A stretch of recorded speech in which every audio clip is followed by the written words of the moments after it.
Ngày thứ 3 chiến tranh lạnh với chồng. Để dọa anh ta, tôi trốn vào chiếc tủ quần áo lớn trên gác xếp bỏ hoang ở nhà, nhưng không ngờ do ổ khóa đã cũ. Tôi bị kẹt cứng luôn ở trong đó. Còn chồng tôi, sau vài ngày không thấy tung tích của tôi, lại thản nhiên gọi điện thoại ở phòng khách. Bà vợ già đó cuối cùng cũng bỏ nhà đi rồi.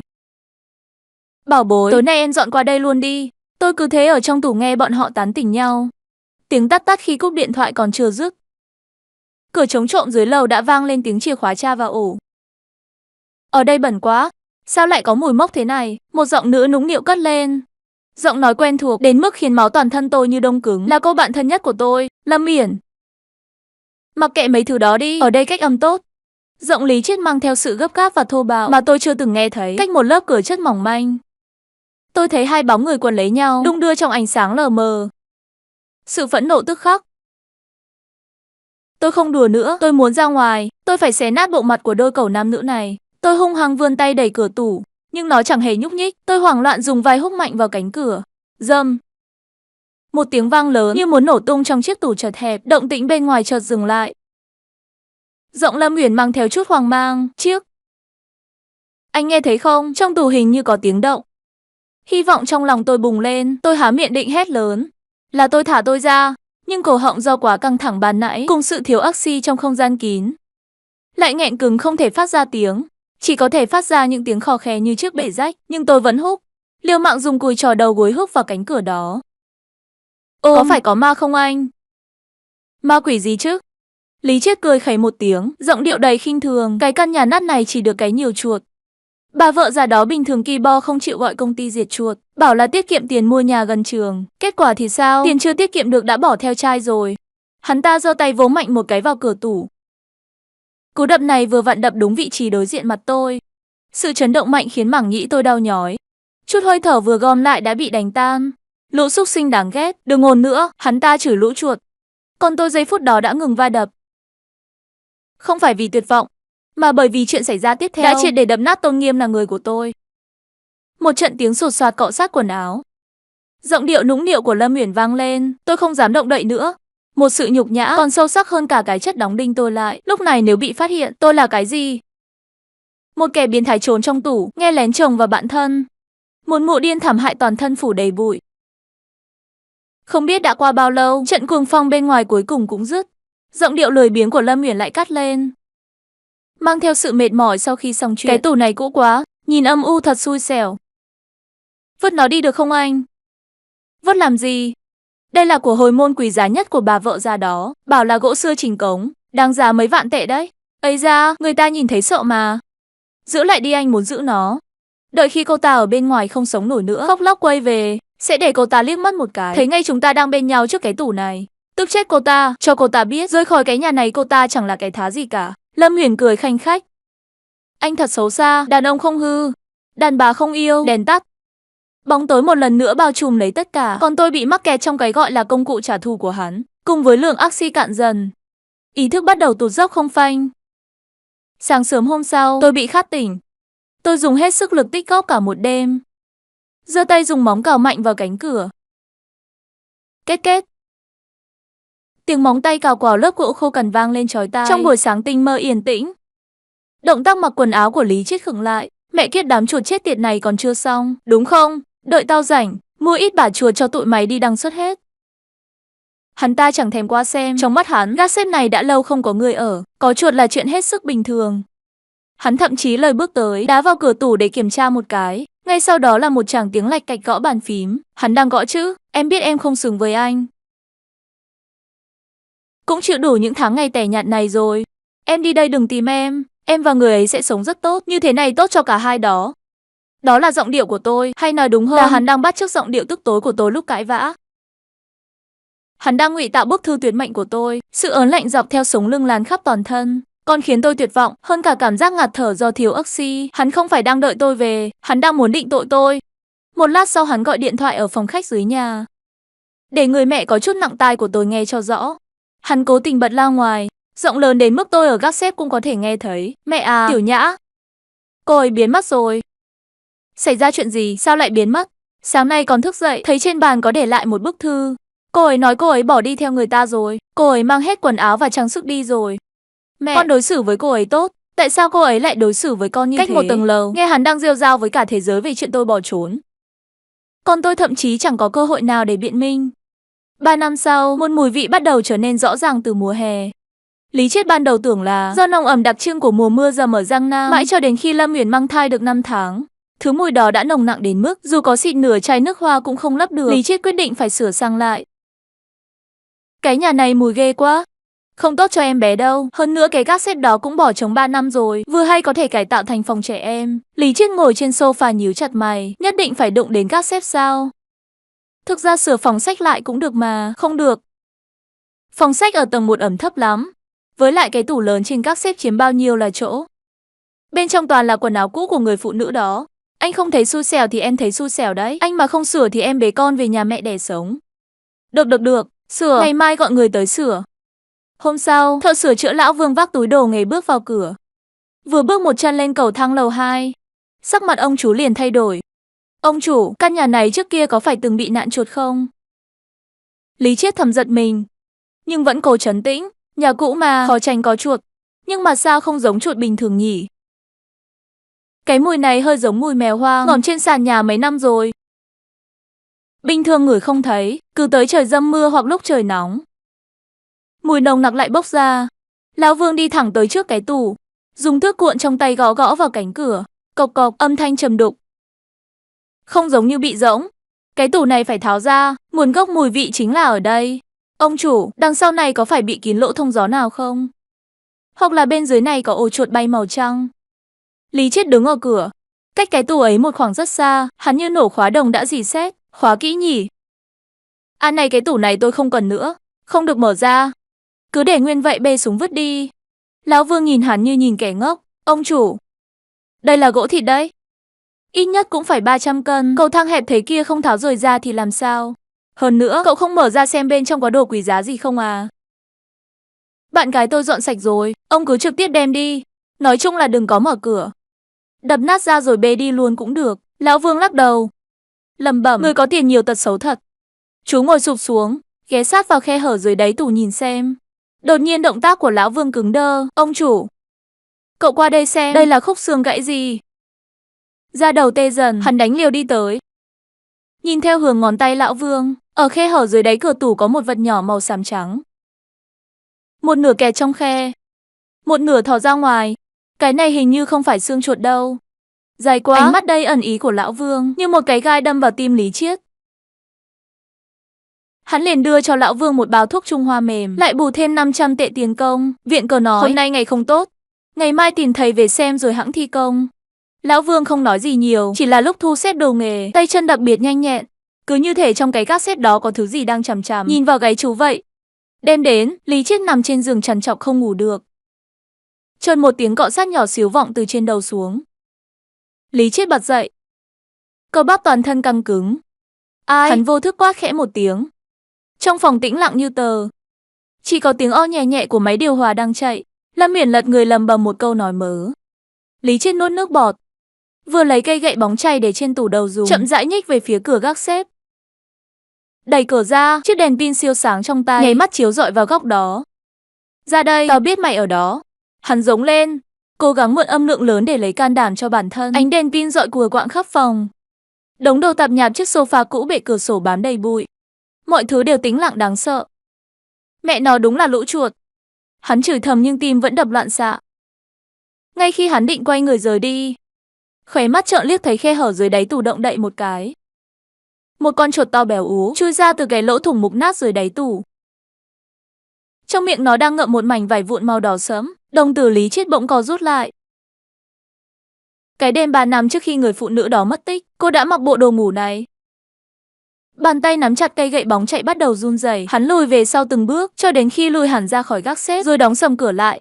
Ngày hôm sau Lý Chiết không dám đến công ty. Hắn ngồi trên sofa trong phòng khách, quầng mắt thâm đen, tay bưng một tách cà phê đã nguội ngắt từ lâu. Chợt tiếng chuông điện thoại làm đứt ngang dòng suy nghĩ. Chồng ơi, anh mau tới đây, bác sĩ nói thai nhi hơi yếu.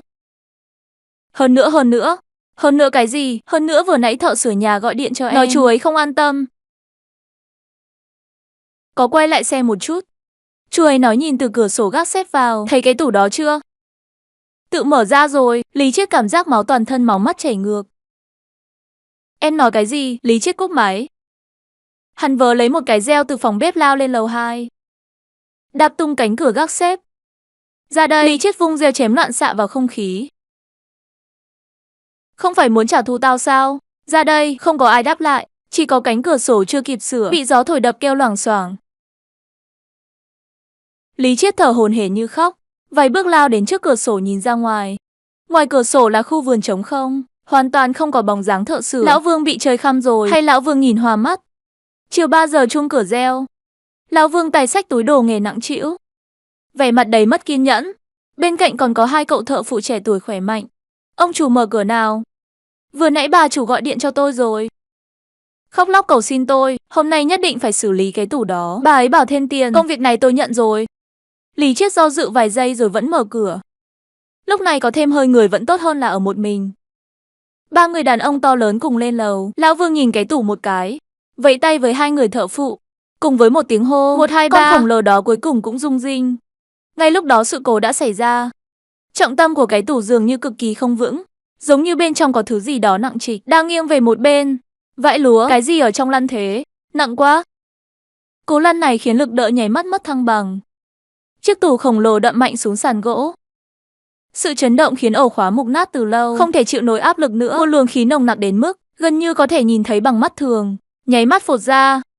Người thợ phụ đứng gần nhất lập tức che miệng nôn khan. Lão Vương đứng xa hơn một chút, nhưng cũng phải bịt mũi lại, sắc mặt trắng bệch nhìn Lý Chiết. Ông chủ, mùi này đây tuyệt đối không phải chuột bay màu. Mẹ kiếp, đây là mùi người chết. Lý Chiết đứng ở cửa, hai chân như đổ trì không nhúc nhích nổi.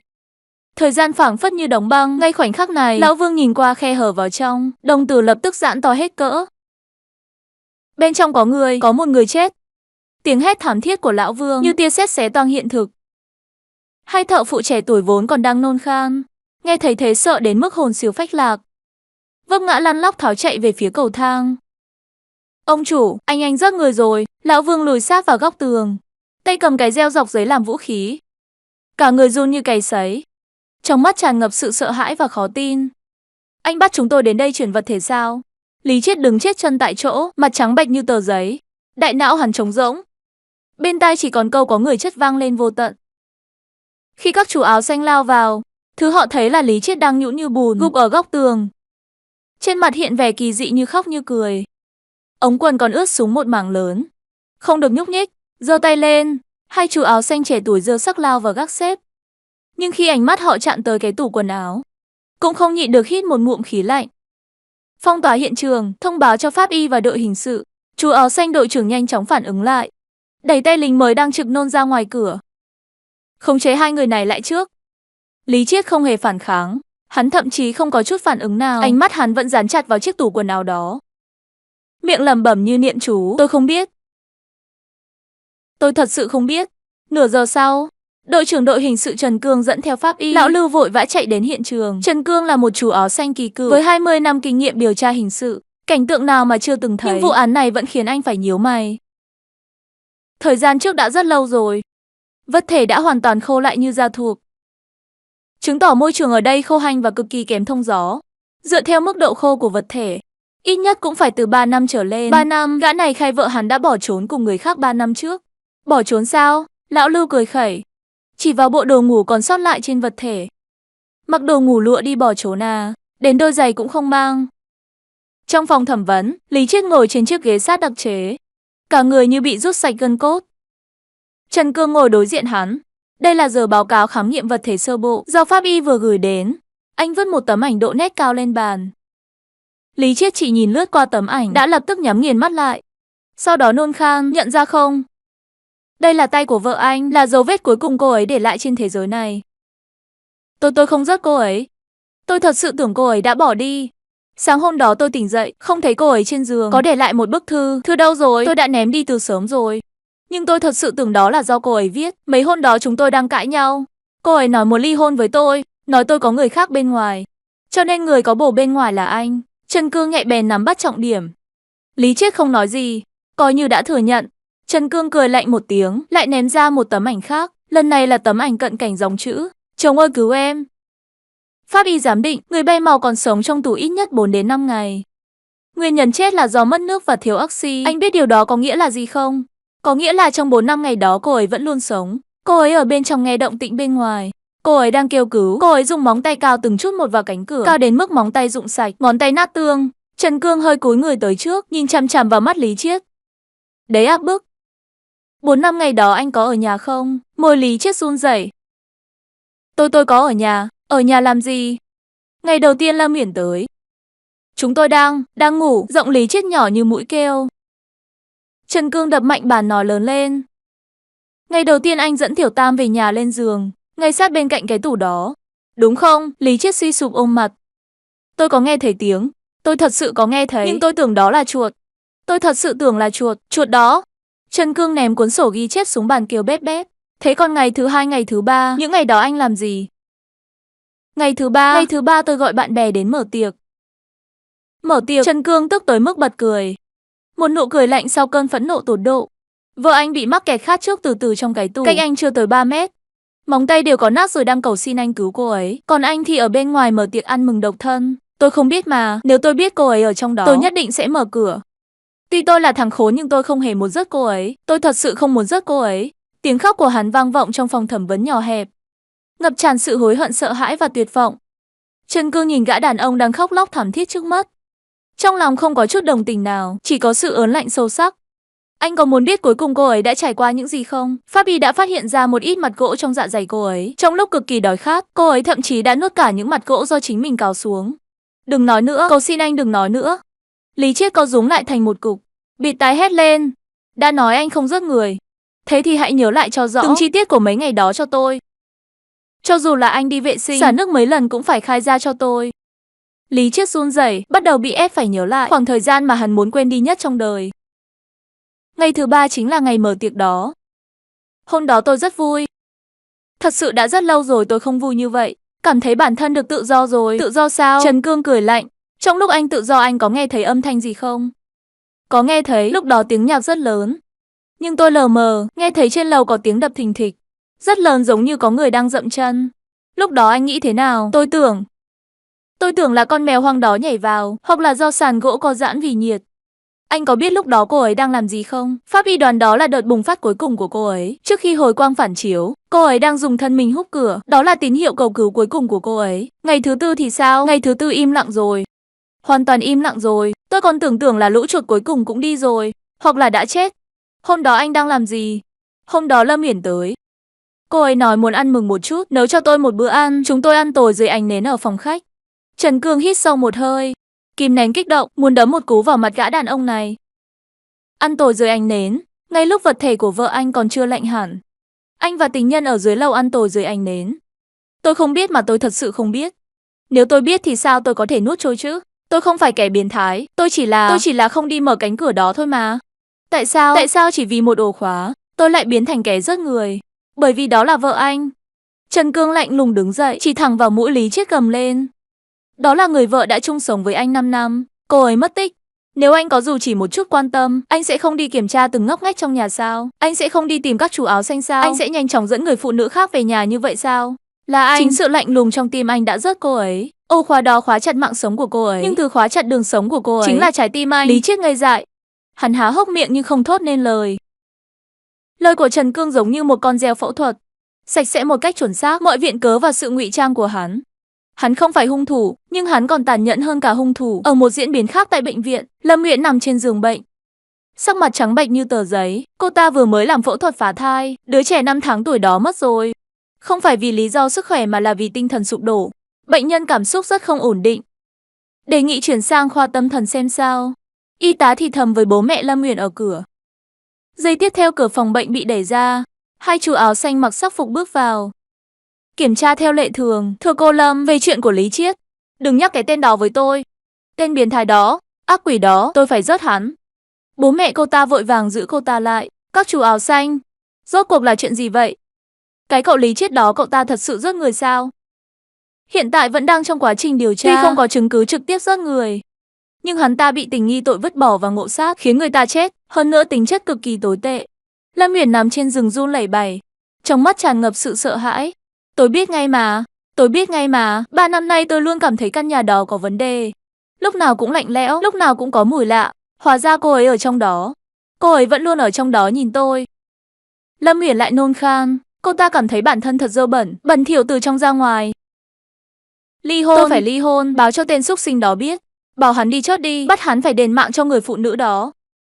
Cùng lúc đó trong phòng tiếp luật sư của trại giam, luật sư bào chữa của Lý Chiết là luật sư Vương, đầy gọng kính nhíu chặt mày. Lý Chiết, tình hình không được lạc quan cho lắm, nhưng cũng không phải là bế tắc. Hiện tại chuỗi chứng cứ của các chú áo xanh cho thấy anh không có hành vi giết người trực tiếp. Ổ khóa đó của thực là do cũ kỹ nên bị hỏng, thuộc về sự cố ngoài ý muốn. Hơn nữa lúc đó anh cũng không hề hay biết. Vậy tôi có thể ra ngoài không? Lý Chiết ngẩng đầu lên, trong ánh mắt chỉ có bản năng cầu sinh. Rất có khả năng tội ngộ sát khiến người khác chết. Nếu có thể chứng minh là sự cố ngoài ý muốn, thậm chí có thể được trắng án. Trường hợp xấu nhất thì cũng chỉ là tội vứt bỏ, ngồi tù vài năm. Dù sao thì anh cũng không có nghĩa vụ phải cậy một cái tủ đã bị khóa. Trong mắt Lý Chiết lóe lên một tia sáng. Nhưng dư luận đã bùng nổ rồi. Anh có biết bên ngoài giờ nói gì về anh không? Lý Chiết lắc đầu. Trở thành kẻ thù của toàn mạng, hình ảnh của anh, địa chỉ nhà, nơi làm việc đều bị đào bới ra hết. Cư dân mạng đặt cho anh biệt danh là ác ma trong tủ. Cho dù anh có trắng án về mặt pháp luật, thì về mặt xã hội anh cũng đã chết rồi. Lý Chiết sững sờ một lúc đột nhiên cười thả một tiếng. Không sao cả, dù sao thì chỉ cần không bị phán án chết là được. Còn sống là còn hy vọng. Hắn đã nghĩ như vậy. Nhưng điều hắn không biết là, có những lúc còn sống còn đáng sợ hơn cả chết. Ngày Lý Chiết được tại ngoại hầu tòa. Trời đổ mưa to. Bên ngoài không có cảnh phóng viên chen chúc, máy ảnh rầm rộ như tưởng tượng, bởi vì luật sư đã cố ý sắp xếp cho đi cửa sau, tránh đi tất cả truyền thông. Hắn không dám về nhà, căn biệt thự đó đã bị niêm phong. Hơn nữa trước cửa chắc chắn toàn là người. Hắn chỉ có thể đến một căn nhà cũ ở vùng ngoại ông. Xe chạy được nửa đường, đột nhiên dừng lại ở một ngã tư đèn xanh đèn đỏ. Xuống xe đi, vẫn chưa tới mà. Lý Chiết sửng sốt. Tôi bảo anh xuống xe. Tài xế quay đầu lại, lộ ra khuôn mặt tức giận và ướt ướt. Tôi nhận ra anh rồi, anh chính là tên xúc sinh nhốt vợ vào tủ quần áo. Không chờ cái loại người như anh, cút xuống. Lý Chiết bị đuổi xuống xe. Trận mưa to như chút nước nháy mắt làm hắn ướt sũng. Hắn đứng bên đường nhìn chiếc xe phóng đi mất hút. Thậm chí còn làm văng lên người hắn đầy bùn đất. Vừa đi đường xung quanh ném cho hắn ánh nhìn kỳ dị. Có người dường như đã nhận ra hắn, bắt đầu chỉ trỏ rút điện thoại ra chụp ảnh này. Có phải người đàn ông đó không? Hình như phải đó, mau chụp lại đăng lên mạng đi. Lý Chiết kinh hoàng ôm lấy mặt. Cắm đầu chạy thục mạng dưới cơn mưa lớn, hắn giống như một con chuột qua đường, thậm chí không dám ngẩng đầu lên nhìn thế giới này một cái. Vất vả lắm mới đến được căn nhà cũ ở ngoại ông, hắn vừa mở điện thoại lên, đã có vô số tin nhắn và cuộc gọi nhỡ ùa đến, không có gì bất ngờ. Toàn là những lời chửi rủa, thậm chí còn có thư tuyệt giao của bạn bè, đồng nghiệp cũng gửi đến. Lý Chiết nhìn những dòng chữ đó, cảm giác bản thân đang bị hàng ngàn nhát dao lăng trì. Đột nhiên một tin nhắn hình ảnh hiện ra, là một bức ảnh của hắn trong bữa tiệc 3 năm trước. Trong ảnh hắn đang cầm ly rượu cười đến là điên cuồng. Hậu cảnh vừa vặn là lối lên cầu thang tầng 2. Dòng chữ đi kèm là cô ấy ở bên trên, anh ở bên dưới cười. Lý Chiết, anh có nghe thấy không? Tay Lý Chiết run lên, điện thoại một lần nữa rơi xuống đất. Đừng tìm tôi, đừng tìm tôi. Hắn ôm đầu co rúm lại trong góc tường. Tiếng mưa ngoài cửa sổ càng lúc càng lớn, đập lộp bộp vào cửa kính. Giống y hệt tiếng đập cửa trong đêm hôm đó. Thình thịch thình thịch. Không. Đó không phải tiếng mưa, đó là tiếng gõ cửa thật. Lý Chiết đột ngột ngẩng đầu lên, ghim chặt ánh mắt vào cánh cửa gỗ cũ nát đó. Ngoài cửa không có tiếng ai trả lời. Một lát sau, khuôn mẫu giấy từ khe hở dưới cửa bị nhét vào. Lý Chiết run rẩy bước tới nhặt mẫu giấy ướt sũng đó lên. Trên đó viết mấy chữ lớn, chúng ta muốn thay trời hành đạo. Ngay sau đó, một hòn gạch loảng xoảng đập vỡ kính cửa sổ bay vào, rơi đúng ngay cạnh chân Lý Chiết. Trên viên gạch có buộc một con chuột bay màu.